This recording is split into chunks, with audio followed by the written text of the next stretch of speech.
going to call this meeting of the Budget Committee for Gilliam County to order. We will be discussing the Economic Enhancement Ordinance. Is there any public comment at this time? Okay. Get the sheet just a moment. Yeah.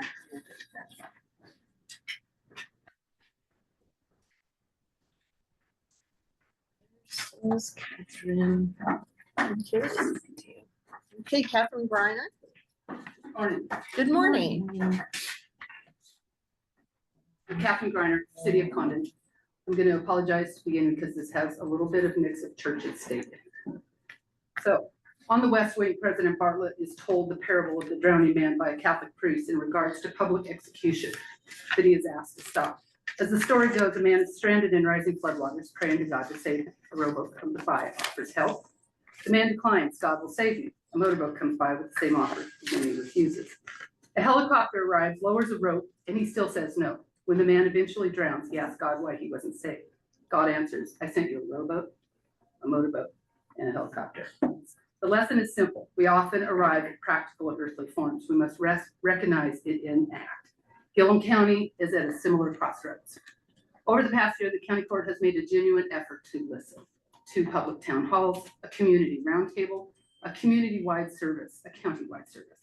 Across all of these, one message rose as a community priority. People want reliable, affordable, sustainable childcare.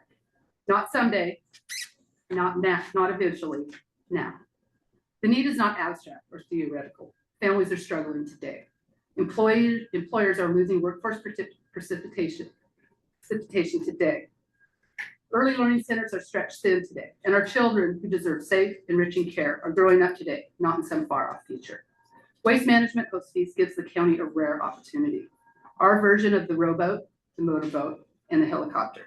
The community has already told us what to do with it. Build a permanent endowment that will sustain childcare and early learning for generations. An endowment is not a temporary patch. It is not a one-year grant. It is a responsible, long-term investment that ensures Gilliam County's children, families, and employers have stable support regardless of economic cycles or political changes. It turns today's financial resource into tomorrow's security. To ignore the community's clear voice, to delay, to defer, or to hope that another solution will magically appear would be to repeat the mistake of the drowning man, waving off the very help that we've been given. The county has asked, the people have answered. The endowment is our lifeline. It's time to take it. For the well-being of our children, the stability of working families, and the future strength of Gilliam County, I fully support establishing a child care and early learning endowment funded through the waste management host fees. I appreciate your time, and I'm hoping what's next is a future endowment for housing. Thank you. Thank you, Catherine. Thank you. Next is Shannon Kopic.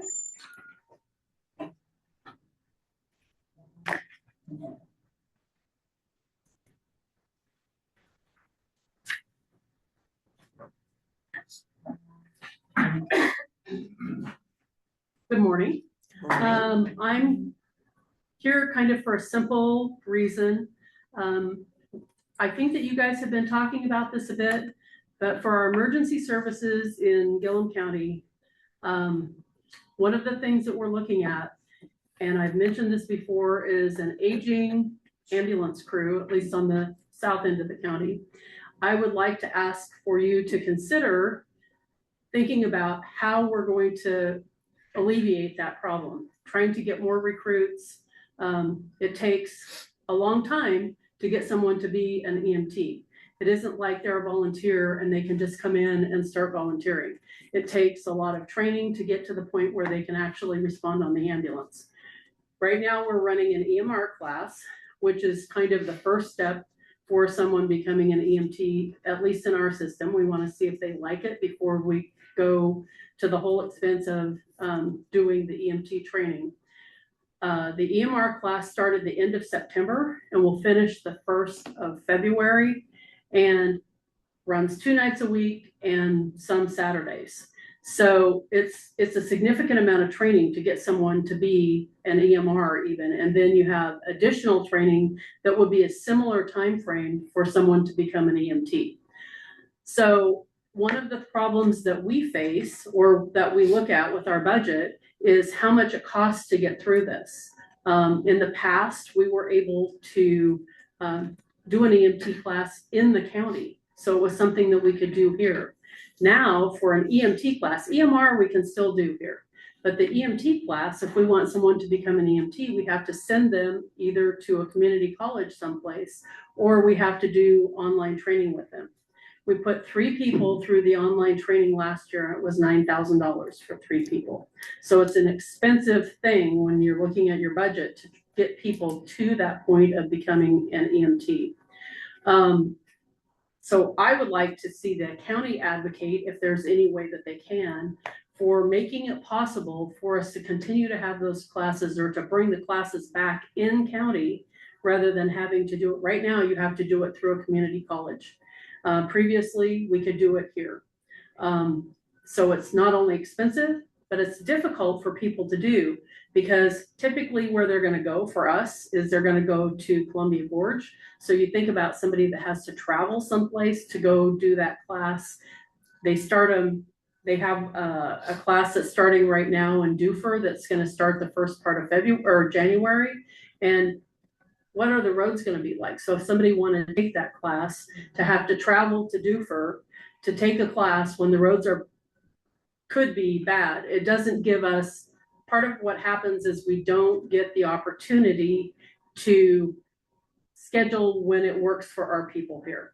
So I would like for you to consider some funding for training for the EMTs, EMR classes, and also get the county to advocate for being able to do those classes in our local rural areas rather than having them have to go to a community college to do that.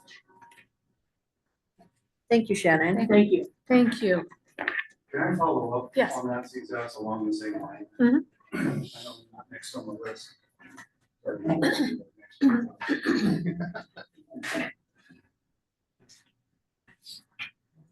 Thank you. As you know, volunteerism nationwide is going down. And so to follow up on what Shannon just said, I've been advocating for this for 2 years. You can see the writing on the wall in communities all around us where they've had trouble in volunteer organizations and mainly fire and EMS.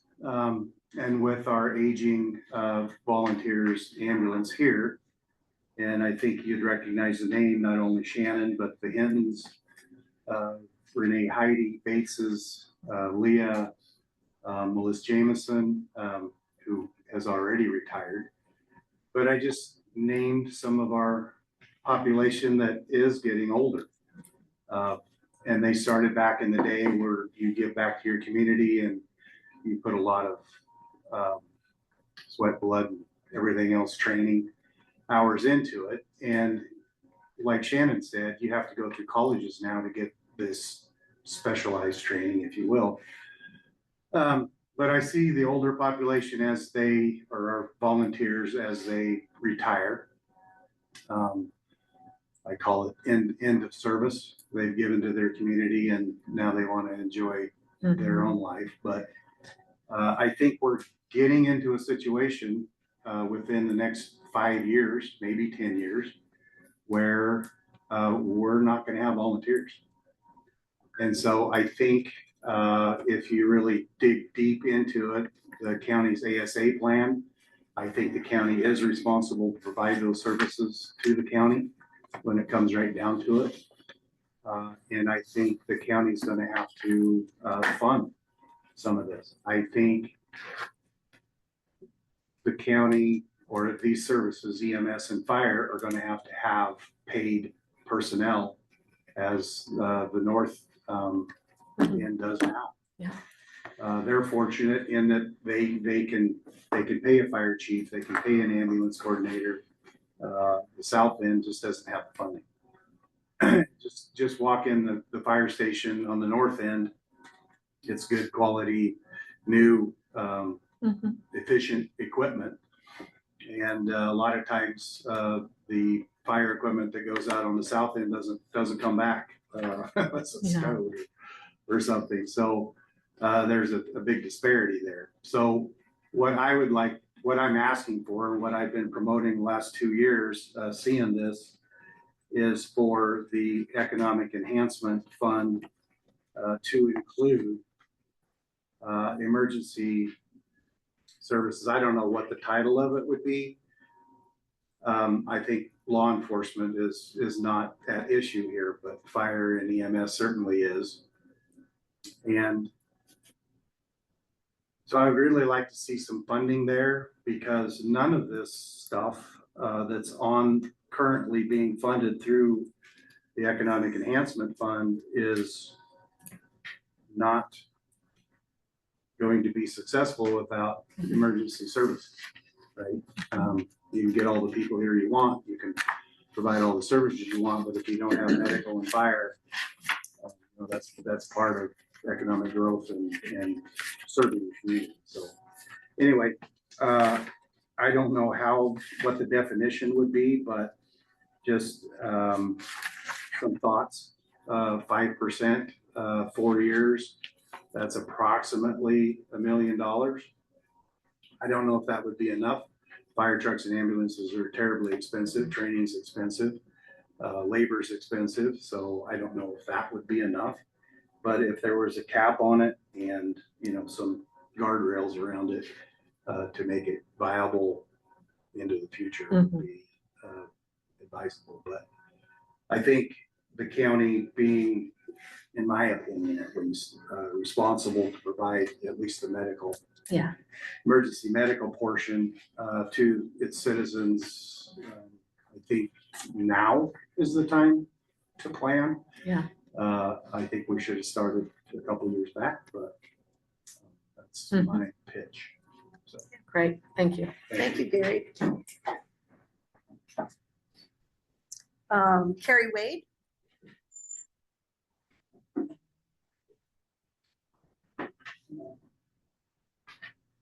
Hi, everybody. Good morning. Carrie Wade, Common Child Care, or Common Early Learning Center Board Chair. So I don't mean to add extra pressure to the Budget Committee and the County Court, but I would like you to understand that the state, city, and county officials from all over the state are watching this endowment and ordinance develop. In July, the Oregon Department of Early Learning and Care released the 2024 Oregon Child Care Desert Report. In that report, only 2 counties in the state were classified as not in a child care desert for the 0 to 2 age group of children. Multnomah and Gilliam counties were the only 2 out of 36. This report prompted the question, what are Gilliam and Multnomah counties doing that the other 34 counties are not? The answer was simple, it's financial support on a county level. Around that same time, Multnomah County's Preschool for All program came under fire during the 2025 legislative session, but it was ultimately saved by the families and community members who have seen the benefits of affordable childcare and who wrote more than 70,000 letters to the governor and legislative leaders to protect it. Now the eyes of those in the state who are concerned with childcare have turned to Gilliam County. County, city, and state officials all over Oregon began asking, how is a county of less than 2,000 people leading the state in childcare availability? Our county prioritized childcare, viewing it almost as infrastructure. In the past few months, the Condon Early Learning Center has been gathering financial support for our expansion project, and most of our visitors and outside supporters have been asking the same questions. How is your county able to financially support childcare, and how do other counties get there? Other counties are looking to Gilliam County for their path out of the childcare desert. This is a bigger situation than just us.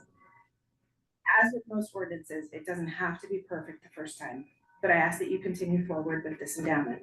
Each month that goes by, that money is not in that endowment fund, is at least $4,600 for every $1 million of lost interest revenue for childcare in Gilliam County, which is the equivalent of 6 months of full-time childcare for one infant. Karen, can I ask you one question? The money is earning interest now. Yay. Did you know that? No, Oh, yes. I just wanted it. At a rate of, Well, overall, but yeah, 4.6 is in the Yeah. LJP. Yeah. So, So yeah, That's yeah, great. it was. it's not just sitting dormant. yay. Yeah, Okay. Last Thank you. budget cycle. But the point was, this is being watched. We're getting a lot of questions about it and a lot of outside county commissioners, city officials contacting and asking questions. So this is huge. Like for once, we're being watched for something that's not, acres burned during the fire season. Back to EMS. Thanks, Carrie. Thank you, Carrie. Haley?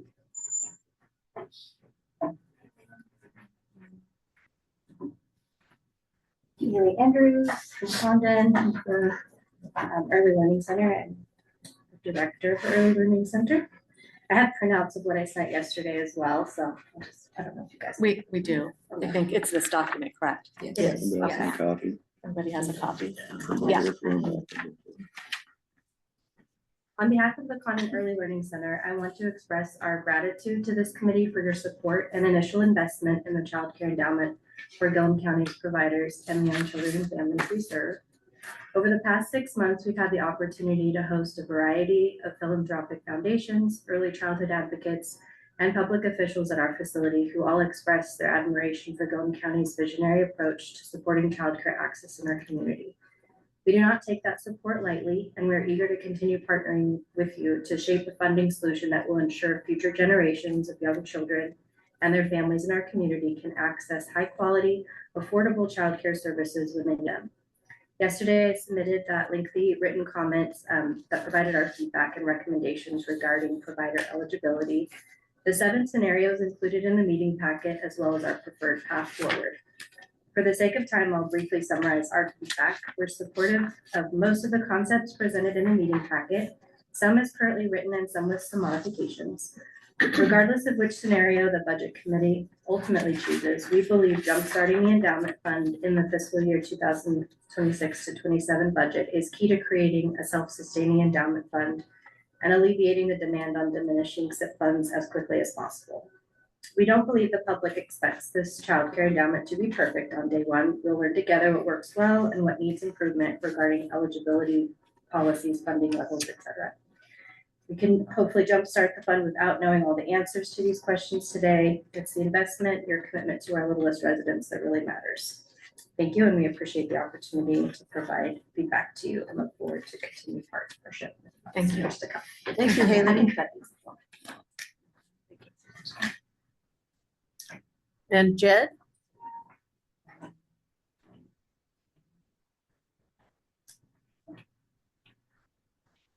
Good morning, Jed Crowler with Port of Arlington. We have participated in this program with a workforce housing project that's soon to be recorded and property marketed. We have an IGA with the county for that being our joint project. And we would anticipate phase 2 effort as well for those. We've advanced infrastructure, street infrastructure, and now to advance workforce housing to get that goal achieved as well. So just want to offer our efforts to be a vehicle to help accomplish these projects. Thank you. Thank you. Thank you.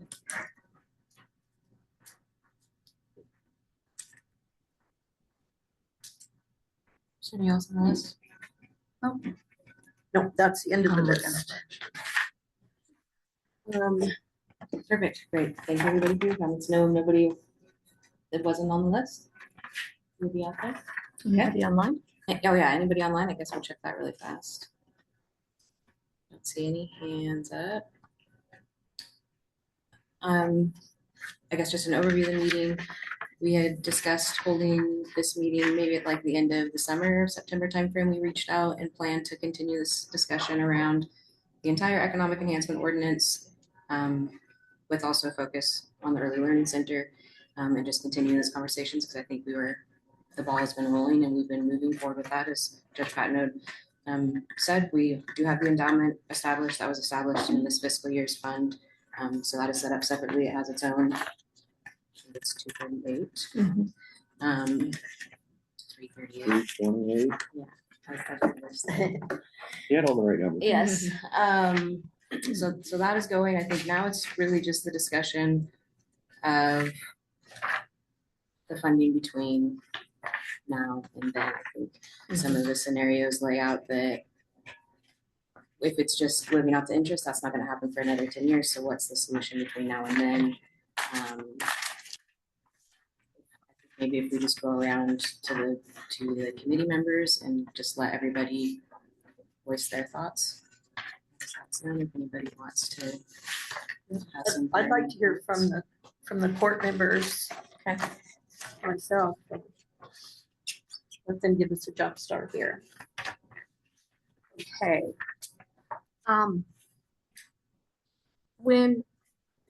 What I've learned since I've been here is when groups and individuals come before us, they have their vision, mission, values, agenda, you may call it, that they come to us with. In our role, I feel we have to look globally at the other things we know as well when we address those decisions. So the things I think about that are included in the broader Gilliam County needs, financial needs that may fall within economic development, also include an aging 911 infrastructure system, road system, city water and sewer system, a fiber grant match, a potential request for housing funding, a Condon swimming pool request for funding. Oregon Health Authority is presented us with a challenge of maybe having to help with community mental health expenses, which the state has always paid for. Unfunded mandate statutorily, a potential natural disaster, pending projects that we have grant match that we have to pay for. So the idea of utilizing our current cash on hand for economic development technically scares me. With all of those other potential needs, I think we have solutions that we can come to get where we're going. That's one that really concerns me, just knowing everything that's out there. The pending projects is a fiber project, the EV charging project, the event center project, another potential project at the fair for the fair office. So there's a lot of stress that we could apply to economic development to get us to finish what we have started in so many different ways. I also want to say that we have a verbal commitment from Avangrid. We do not have it in writing for operational support funds for each child care for $55,000 a year for 15 years with a potential 5-year extension. That's for operations, and that I asked for that for you so that it would help with one of the challenges we have that you face, that the child cares both face. I think we have an operational challenge. That isn't going to solve it all, but that could lessen the burden. So we have the endowment. 20% of the economic enhancement fund is going into that at a rate of approximately 4.6%. It is earning interest currently, and it has not been touched. But then we have the issue of continuing operational support. If we unburden that operational support by at least $55,000 a year for each child care, then we have a reduced number that we have to figure out what to do with. And I think we need to ask ourselves, do we want affordable childcare or do we want free childcare? We need to align with the childcare centers to determine what our goals are. Those are my thoughts.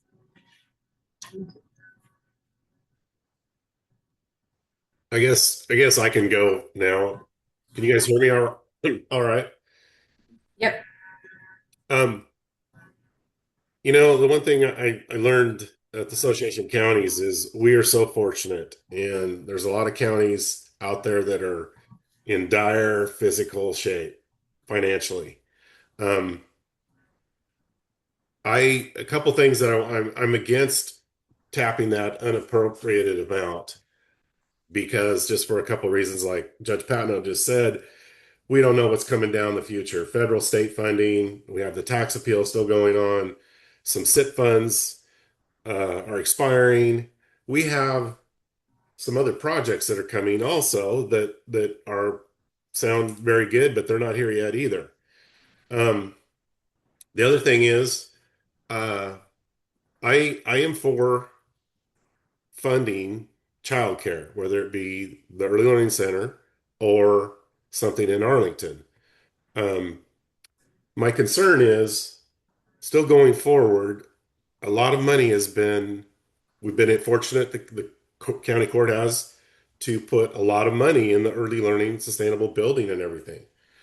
But we still don't have an amount on what they're going to need for operational support. And this endowment, I, I don't know. The more I've thought about this and everything, I'm against the endowment fund. I think that we can still fund and support the early learning in Condon and childcare in Arlington with a portion of these funds.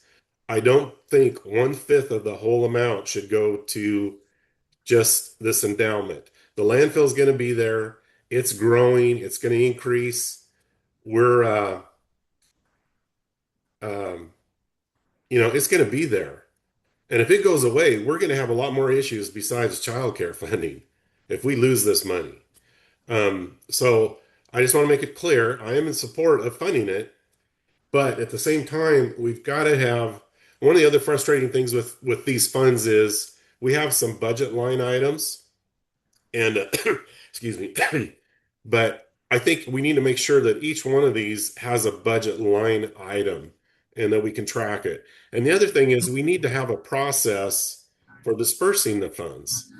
I mean, it's like Judge Pano just said, it's not done yet, but 50,000 each year to each one of those, that's a good chunk of money. And, like I say, I see us that we can still do this, but I think the endowment needs to go away. The other thing with that is putting money aside, how long it's going to take to get that up there. And in the short term, they're still going to need operational support at both ends. And I think we can do that with a certain percent of these funds. I just don't think 20% is the number. And I think we need to, to get the endowment go away.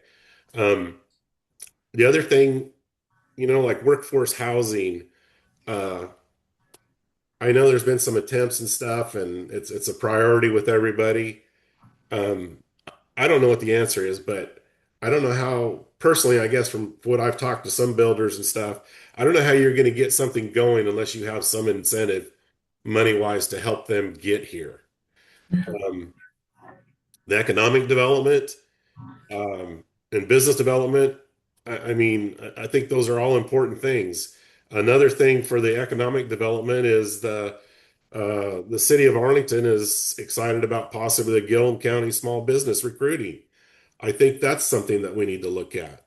Um, and I absolutely echo Shannon and Gary's thing about EMS. If we need to do something now to start putting some funds away. This is something we have to have. This is not an option. We have a lot of industrial in the north end, the freeway. South County has been so fortunate with their dedicated volunteers and stuff. But the day's coming. I mean, we have to take care of this. We have to have these services available. And I think I guess I would like to see just a basically line item. And like I say, I don't know what the wording would be, but Gilliam County Emergency Services Fund. I mean, I don't know, but I think we need to start something now on that going forward. And, we've got a plan for the future. And we're very fortunate the financial situation that the county's in. And like I say, I'm for helping fund childcare, and I think we can still do it. But I think the endowment is not the way to go. Thank you, Grant. Okay, so I will have to respectfully disagree with Grant because the whole idea of the endowment fund was to build it to a point where we would not have to fund the childcares with their operational funds. It would totally remove us from the picture. But it's how do we get there between the time that that's built to the point where they can use it. And I keep looking at the economic enhancement fund and when you look at in 2024, there was 8 million unappropriated funds. And then last year it was almost 11 million that is unappropriated. And I'm thinking that, you know, my thoughts were, which is what I wanted the budget committee to look at, is if we put a payment in there that's for the childcare, just to relieve that so that the endowment fund can be left alone. And as Chris said, you know, right now our SIP funds are expiring in 2026. So, other than some small ones that are gonna be coming on board. But, and like she said too, we have some we have a few projects that are coming on board. They're fast tracking them because of the new administration. So, I mean, we're looking at maybe 2-3 years before those start rolling in. So it's what do we do between now and hopefully when they come on. And I agree with Gary and Shannon as one of the aging EMTs that we got to do something with the, I totally understand where Commissioner Watkins is coming from and appreciate her thoughts. The other thing I wanted to say though too is Arlington, like we all know, their childcare has a 40-year-old double wide, and you know, I guess my thoughts on that unappropriated balance is, you know, they might come to us in a year, 2 years, I don't know. I guess I just like having that so that we have, if something comes up, we have a place to go or possible solution. And like I say, with Amazon coming, we don't know when. I've heard a lot of good things of their partnershiping, and I'm sure that they're going to support community things like that too. But I don't know. We just got to figure this out and try to go forward. And but yeah, I think the EMS service thing, we need to figure out something for a fund for that to start building that also. that's what I said. It's almost 11. What are So- your thoughts? Oh, you're not done. Sorry. Go ahead. Well, and just so, you know, the economic enhancement fund to me is economic enhancement. And I think childcare and EMS and all that is part of the big picture for keeping our county. So it's, attractive to. Well, I agree with that. You can't go out and expect people to come in and live in that workforce housing if you don't have those types of support, because we're trying to get the families to come. We do, you know, we need childcare, we need EMS. We can't grow at all without all of those services. And so many people are working now, which is why we need childcare so badly. That's why there's no volunteerism. Because there's nobody left out there at home to volunteer, because they're at work. And work doesn't let you run away like it used to back in my day when I'm one of those oldies too. Yeah. Brad, do you have thoughts you'd like to share? Yeah, sure. Just like everyone, yeah, we need the childcare funded. We need, you know, listening to Gary here, yeah, I would hate to think someday I fall down out there off a truck or something, I dial 911 and nobody shows up. Yeah. That's a scary thought. Yeah. So we need people in the EMS pipeline. We need emergency services. We need all these things. How do we fund them? That's the question. I would tend to agree with Grant here. I'm not sure I'm in favor of an endowment at this time, just because unfortunately, government has to invest in safe things. They don't get to go out and invest in the stock market. So if you're looking at a 4.6% return, that means it's a huge chunk of money you have to set aside to get enough money to fund everything. I would just soon see everything go through the budget process every year, whether it's the assessor's department, the child care, everything should have to stand on its own. Emergency services. It needs to be funded. We need this for sure. I don't know if the endowment's the best way, but we need to look at all these scenarios, and it's probably going to be a combination of 2 or 3 of these things, how we fund everything. We're fortunate in this county. We have money. And, you know, when I heard, I think it was Kerry Wade talking about, hey, we're one of 2 counties that are doing something about this. This is awesome. Because if someone moves here, they're like, okay, we've got a way to take care of our children and move ahead. So yeah, we probably need to kind of discuss all these scenarios and figure out which makes the most sense, because it's not just about the child care, not just about EMS. You know, the other question I wrote down here is, I think there's money here, but Cedar Springs Road, is that all funded? Do we need to? It's all funded, correct, Brent? Cedar Springs. Yeah, they've got their own farm. Yeah, what was that, Brad? You're wanting Cedar to. Springs Road, you know, that's another issue that pops up in my mind just because I get stuck there all the time. I do worry about the trains and worker safety getting out there.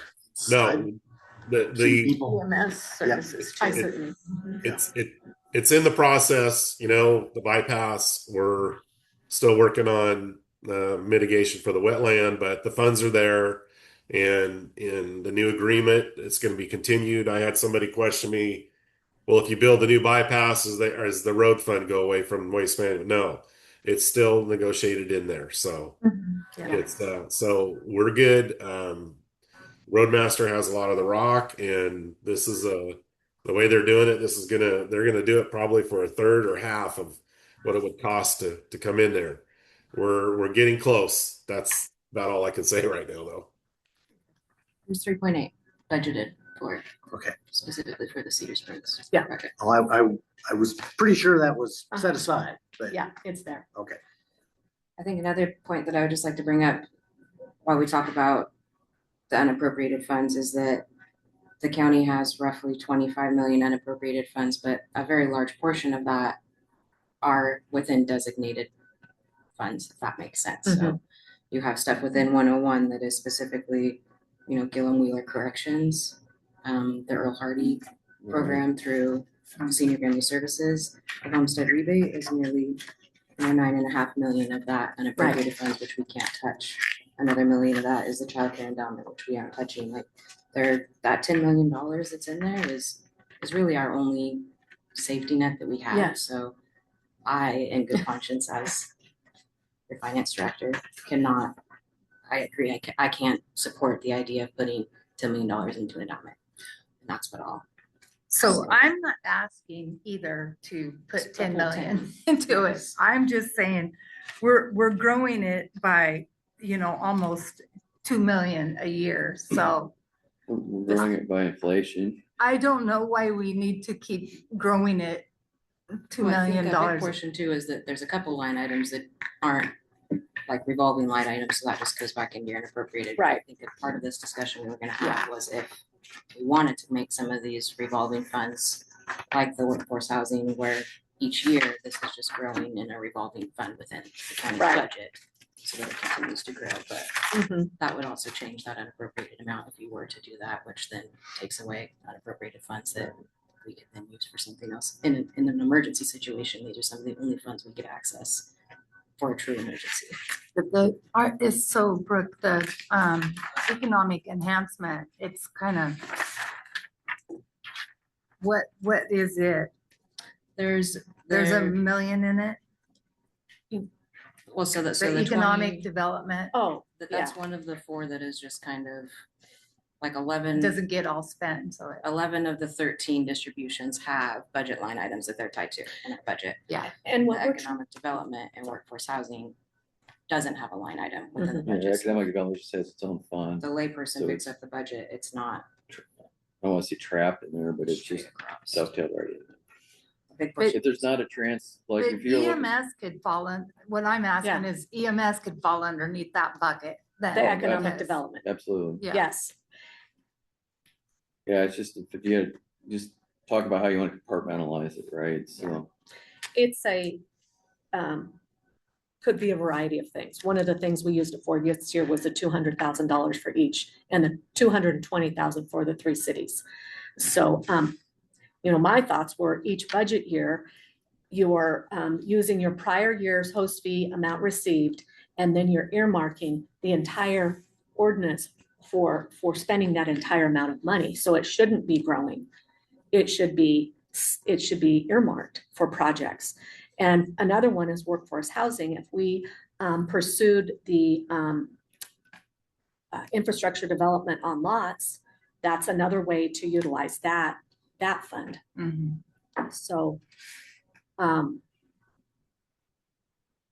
I think that is, I guess, one of the top questions that I have for this meeting specifically because we're already at 19. yeah, That right now, 11 of the 13 distributions do hold their own line. Those missing are the workforce housing development and economic development. Should citizens be able to review Fund 232, which is our economic development fund, in the budget and see the distributions from the ordinance laid out? Which is this, like, is that, I mean, ultimately, is that something that you guys would be interested in having a proposal when we get to budget season? Yes. yes. Have something looking that way. That'd be perfect. So it's clear. This is what we're earmarking the money for. And then the next would be, the next question was, should these distributions carry over year after year, which is like the special projects or a transition fund, revolving transition fund? I think at one point, that's how the sheriff's office also had a revolving law yeah, enforcement. it revolved, and there was a cap at 300,000. So any surplus got transferred someplace else, whatever the ordinance said, and then. Something like that, as far as just something to think about as we get into budget season is, do you want to see the workforce housing grow year after year so that each year it's getting, roughly 400,000 to 500,000 in it, and you're seeing that grow year after year, whereas now it's just 3.5 million project development costs. It's very open-ended. And then it gets Narrow thrown down into the focus. unappropriated And when it doesn't then get spent. unexpended, yes, goes down into your. Well, So it's hard to tell in that Yeah, $11 million once- where it should have. well, it wasn't designated to be revolving, so it got absorbed. I mean, that happens in general fund with unexpended funds also. Okay. So maybe that's the other thing we should consider is, do some of these funds need to be, revolving, so we know? Mhm.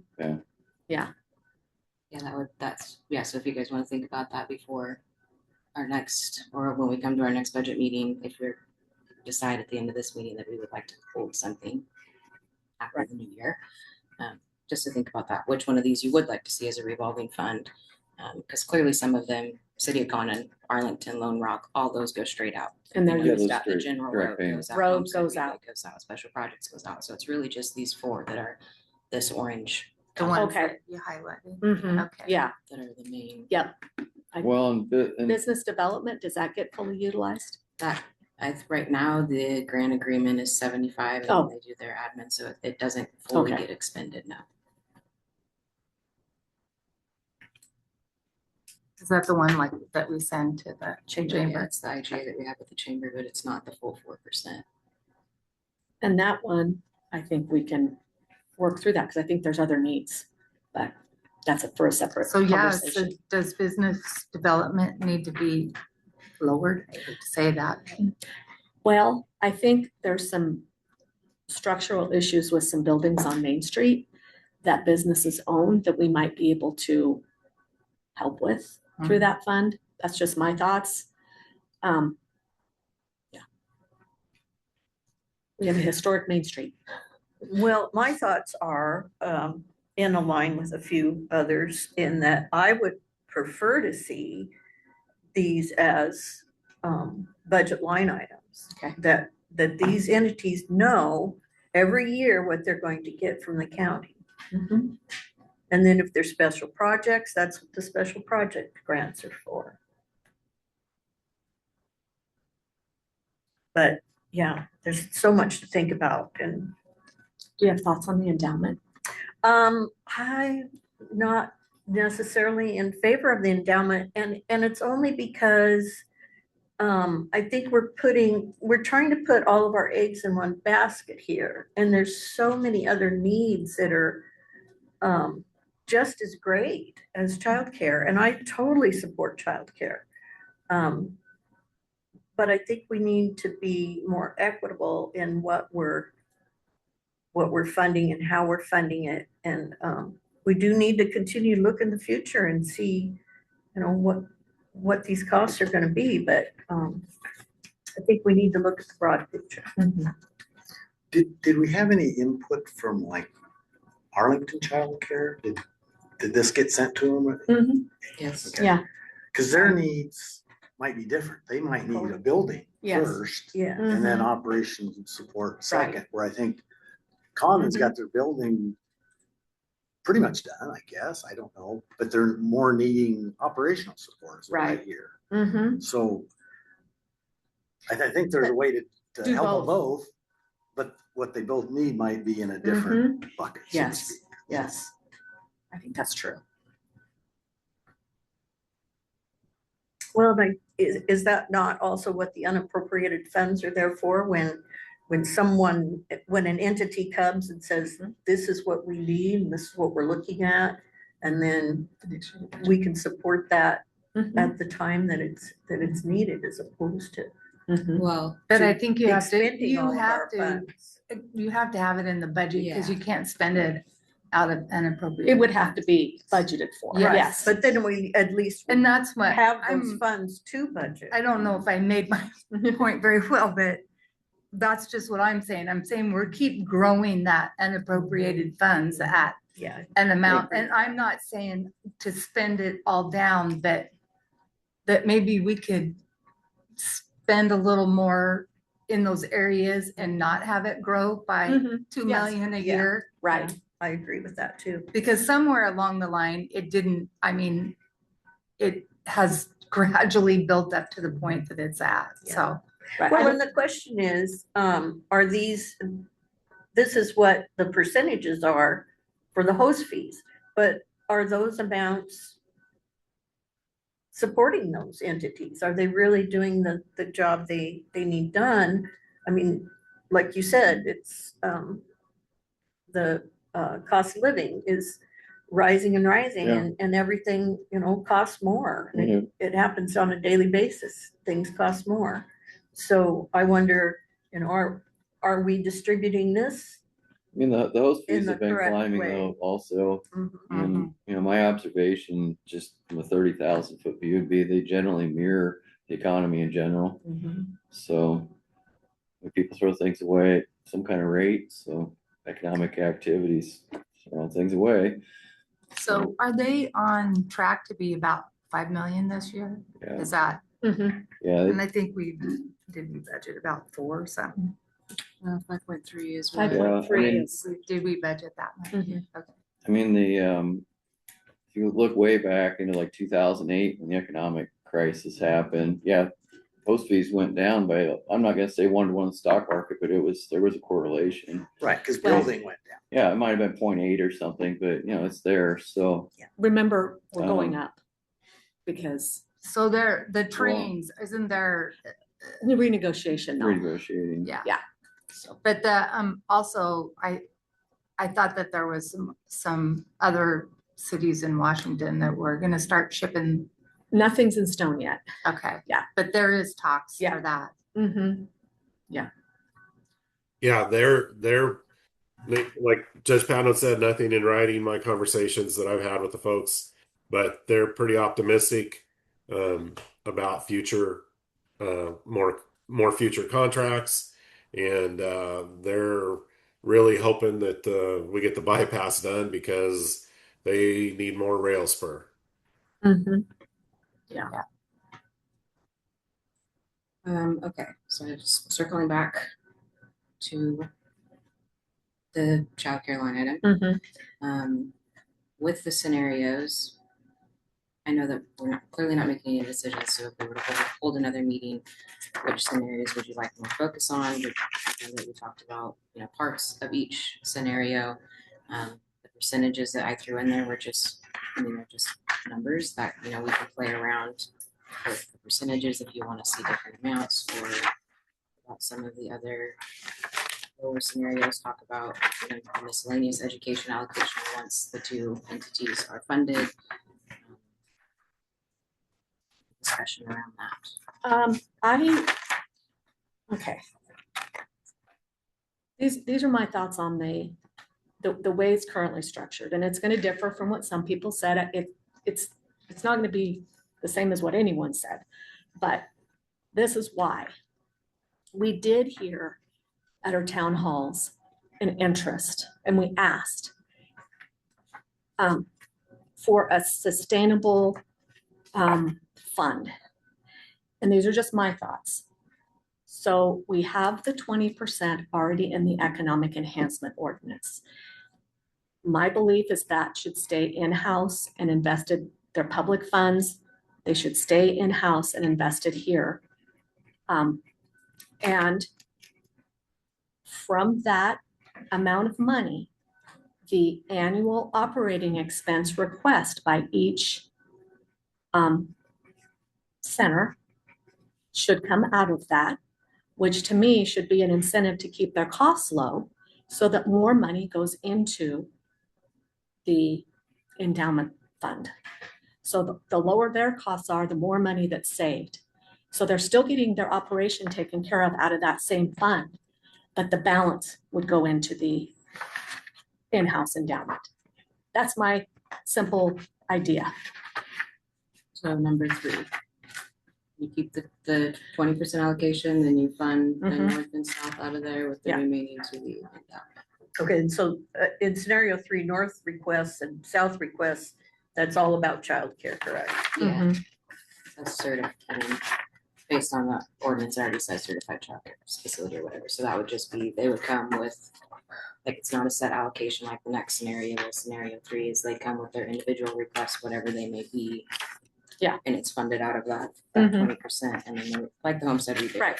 And then that remaining percentage. Right. Endowment fund.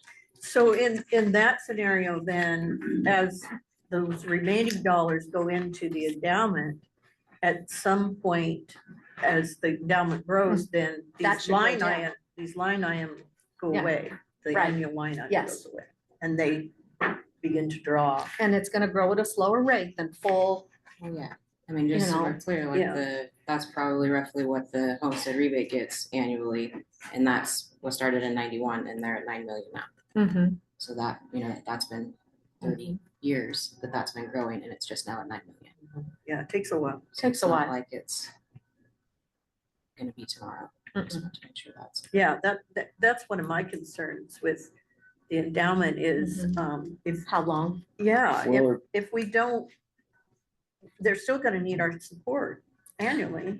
But it could be, I mean, this was the discussion years ago, was more about SIPs are gonna run out. So you need a soft landing, that was the term they kept using about the post-pandemic stimulus that the federal government did in the budget. But essentially, if you could just even stretch out the amount of time that you lose the funds, it gives people time to figure out, hey, this is what we need to do. We got 5 years to figure this out, and that's a great benefit. I mean, that's why people buy insurance, right? It buys you time to figure out how to deal with your new situation. So we have a new facility that looks like it's on track to be, it's looking good for you, right?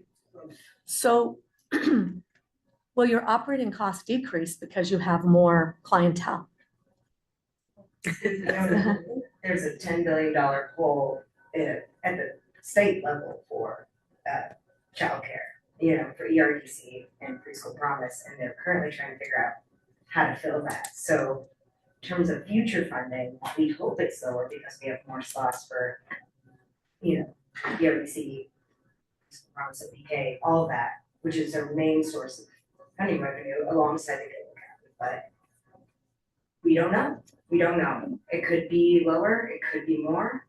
I think a flat number for both ends is, we want fairness and it should be fair.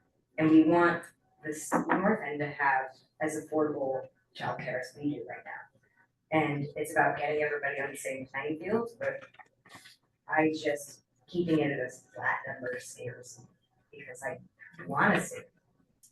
Currently, I will say I've spoken with the director of Mental and Moral Head Start, which is where we contract through. And the talks are that we would have more slots with more classrooms. And she's assured me that as of right now, their funding is not being affected. So far, they haven't seen any issues getting funds for Head Start. Right. So families would be paying more though, like people. Most of our families in Condon receive free childcare. Because of Head Start.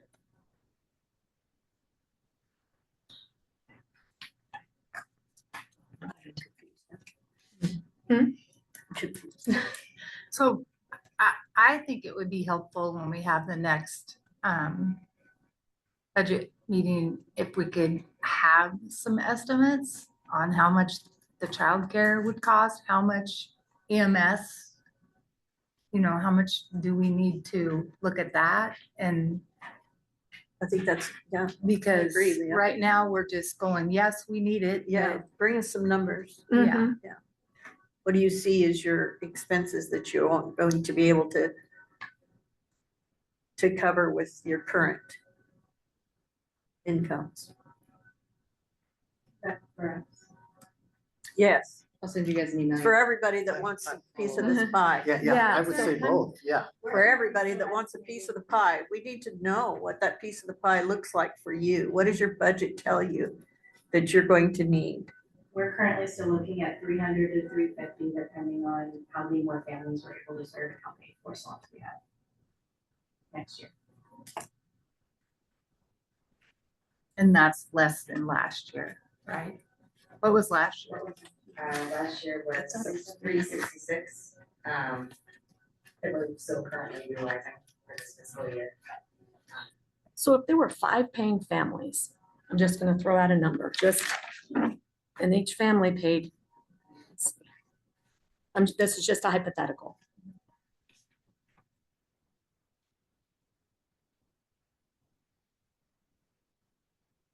Okay, so if there was 5 paying families and they paid $500 a month, just an average, times 12 months, that's a help.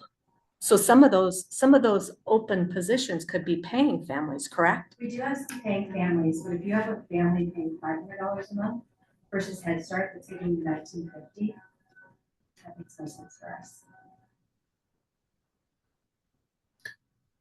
Right, but you wouldn't want to turn away someone that needs the center. We don't. And more often than not, even $500 is very high for some families, especially the Yeah. majority of families in Gilliam Yeah, County. it's a lot of money. And so we are very flexible. We don't turn those families away. We start them on payment plans where it's, they can pay over time, but it's no economic sense for us, but it's because we want care for these children. We currently have an exception because we're rural, even on income. So even families that are over income on Head Start standards are able to get Head Start slots. And one thing that would be helpful to know, how much does Head Start, the breakdown, okay, Gilliam County pays this amount, Head Start pays this amount. The state We pays prepare our this budget amount, each year, which Yeah. does have our income from Head Start and your and then tuition. Okay. Different funding streams. I guess as far as the endowment goes, just a general consensus, investing in-house is what we ultimately are doing with the budget. I think that was decided last year. Mm-hmm. So if we keep the endowment, that's invested in-house. Is that how everyone feels? Oh, yes, definitely. That's what we discussed that. And then I think the next thing just to think about for, it's 9:30. Yeah. The next thing to think about for a future meeting would just be, are you wanting to do that set like Judge Patton was the only one, does anyone else want to talk about a scenario that they are in favor of, or any parts of other scenarios that you guys are in favor of? Or are you in favor of the 20% allocation remaining the same, funding remaining to the endowment?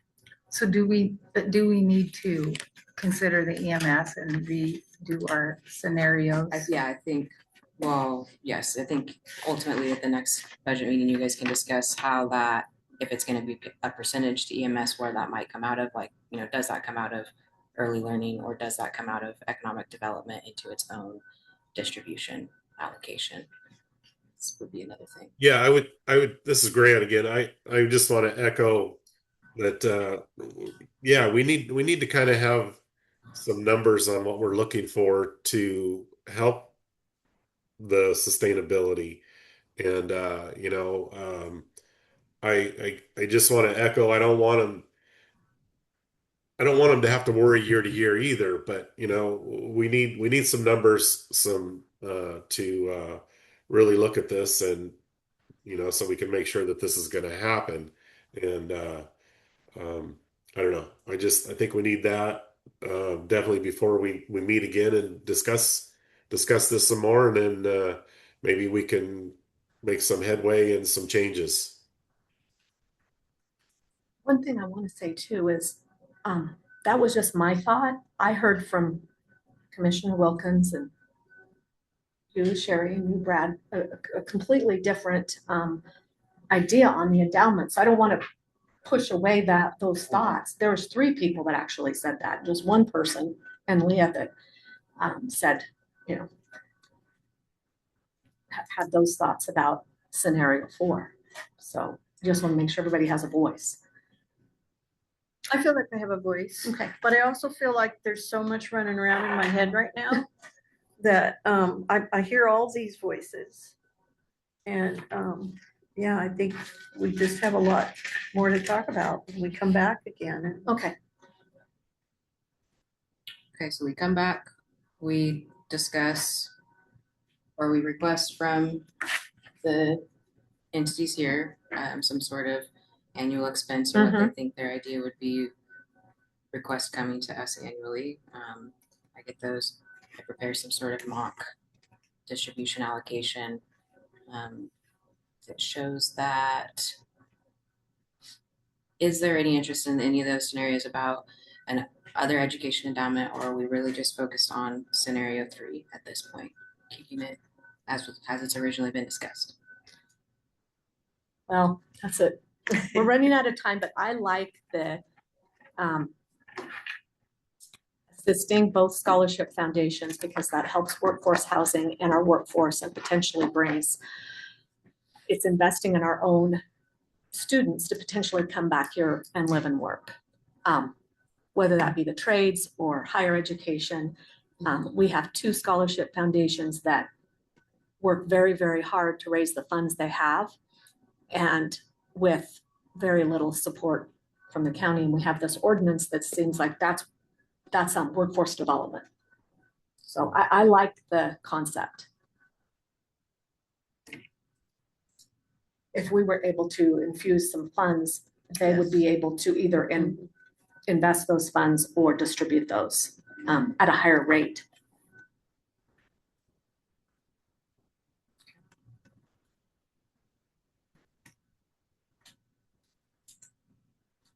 Any other thoughts, opinions before we look at another date? Grant, anything? Anybody online?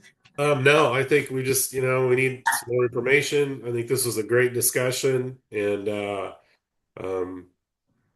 like Sherry said, there's a lot of things out there that are on the plate, and we just need to try to figure out a way to spend the money the best we can.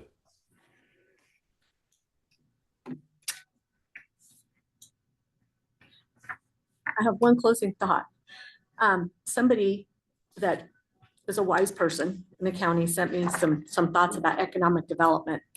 They said, how many times does dollar turn over in Gilliam County before it leaves the county? Where do new dollars come in? Where are they coming from? How many jobs within the county create new dollars? If the county continues to support some of the programs we're currently supporting, but does nothing about creating jobs and recycling dollars we already have. How soon before these programs, which are good programs, but few kids because their parents have to leave to find jobs. That's a good, We have to have jobs. Well, So. if you look at just waste management alone and the amount of shuttles they have, all those dollars go out. Yeah. yeah. Yeah, that's true. So Yeah. that's why housing is so important. Yeah, when I drove up here this morning and I got down to Blaylock Canyon Road, I had to stop and wait for 3 vehicles to come by. So those are people that Yeah. live out of county coming into work. Yeah. Yeah. So Yeah, that's good. workforce housing, it's needed. Yeah, but then we also have to have the services to support those people. And, you know, Condon has a great main street and a grocery store and all the things they need. And I think Arlington is lacking in some of those support. Of course, we're on the freeway. It's 20 minutes to Boardman, and you can go to a hardware store that has hardware. Yep. Oh yeah, Main Street Con, looks fantastic. Yeah, it's beautiful. It really is. I'm jealous. Well, there's no good road out of Condon, so it's. Yeah, we're landlocked, That's right? true. That's very true, especially right now. You don't shop out of town unless this you're weather. already there for a doctor's appointment or something. There you go. Yeah. Okay, so I'm gonna create some mock budget sheets that show the true allocations, like we kind of already did. I think I already made one for this packet, actually. Okay. Going to get everybody's expenses, prepare something like that. Anything else focusing on the economic enhancement ordinance? And remember, the 55,000 a year is not in stone, but it's something for us when we look at those numbers to consider. We will potentially be able to take that off of what the expense is. So is that for both ends? Yeah, so Avangrid is putting in battery storage at Oregon Trail Solar. And they came back with a offer to help, to provide us, which would just have gone into our tax pool. And I said, would you consider doing this instead? And so it looks like it's going to happen. And it probably is going to be for 20 years. So 55,000 to Condon Early Learning Center and 55,000 to Arlington Child Care. Yeah. So do you think the EMS could get together and come up with a plan and Well, a figure? I was sitting here thinking about it because doing the budget for the ambulance service, I mean, we're looking right now at paid call volunteers that are getting $15. And it is kind of an hour, but the hours are a little bit nebulous because we say a call to the Dalles is 4 hours. Whether it takes 4 hours or whether it takes 6, it's still only paid at 4 hours. Yeah. Oh, The other thing that I think that you need to consider is that of the 17 volunteers that we have, 9 of us are over 60 years of age.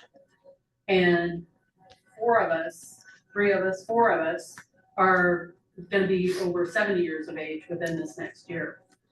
And so the only thing I can think is unless we get, and why I say it's nebulous is because you have to be able to get volunteers to come and do the job if you're gonna continue the way you are. And if we can't get volunteers, you're gonna have to think about having paid personnel. And that paid personnel is gonna cost a whole heck of a lot more than $15 an hour.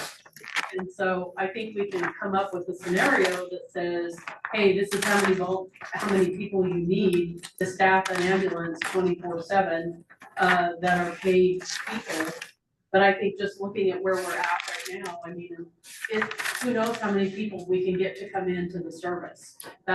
It's tricky because it's not like we're having people pounding on the door saying, I want to come be an EMT. What we could do, there's 3 of us sitting here right now, we can put numbers together, thoughts and ideas. I'll send you an email, yeah. I'll send you guys. I mean, it's gonna be kind of pie in the sky because it's like, and the county helped with the purchase of our last ambulance. We're putting $45,000 a year from our budget into purchasing a new ambulance. And that will be however many years down the road. We usually purchase once every each ambulance is 20 years before we purchase a new one for it. So our oldest ambulance is in 2018, so we would be purchasing in 2038. And they told me that if we were to order an ambulance now, the ambulance that we paid $267,000 for 2 years ago is gonna be minimum $350,000. So you look at those costs and the time frame in replacing things, it's probably gonna be $450,000 by the time we get to 2038. Or more. Or more, yeah, or more.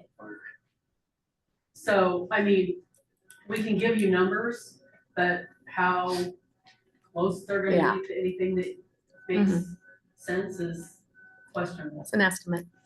Yeah, well, Cause I know from doing the plan, it was like, if our ambulances went and stopped tomorrow, we would have to hire Yeah, and that's. somebody out of Portland to come and cover Yeah. our area, and that would be very expensive. Well, not only expensive, but difficult. I've been watching what's happening at Arlington, and they've had trouble getting people to come in and do contract, whatever.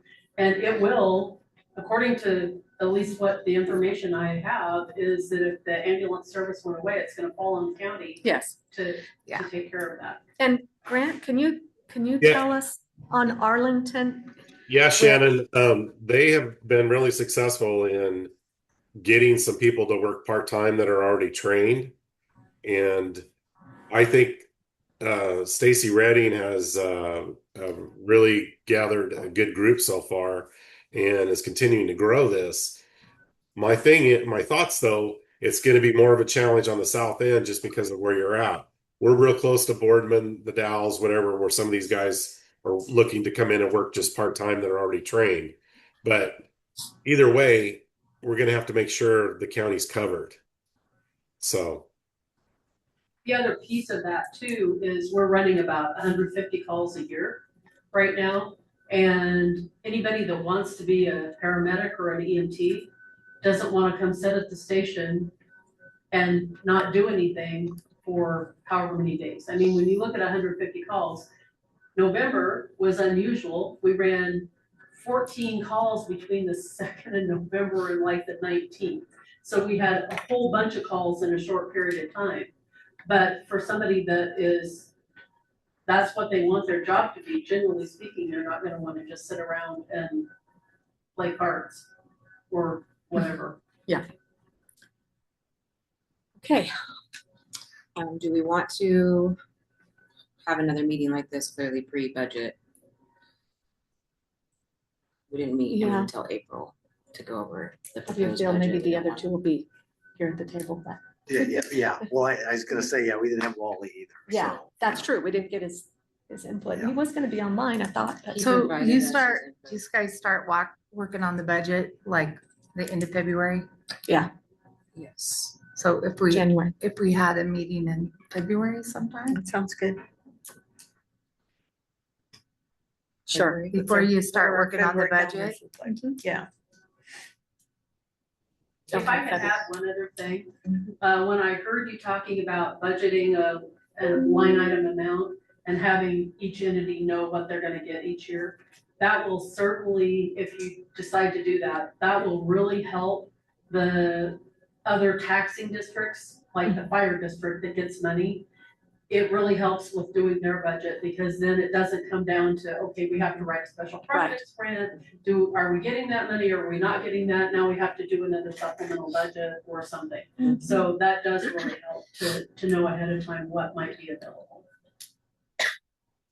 Good. Yeah, the beginning of February would be my preference, or Okay. the end of January. These are, I have the calendar on the screen. You guys can look at that. We can come back later. I can propose some, like we could do it before another county court meeting, which would be February 4th. Yeah, what about that? That Does works for work me. For you guys early in the morning. Okay. Early, so. Okay. I like February 4th at 8:30. for everyone? It works for me. Yeah. Grant, any input on that, February 4th at 8:30? That'll be- Make it work, yeah. That's good.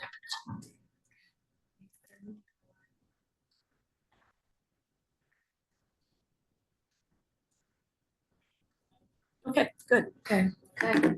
thank you, Brooke, for all your work. Yes, thank you for all your work, and thank you, everyone, Here, you want this? for Yeah. participating today. Thanks, everybody. Our meeting is now adjourned at 9:45.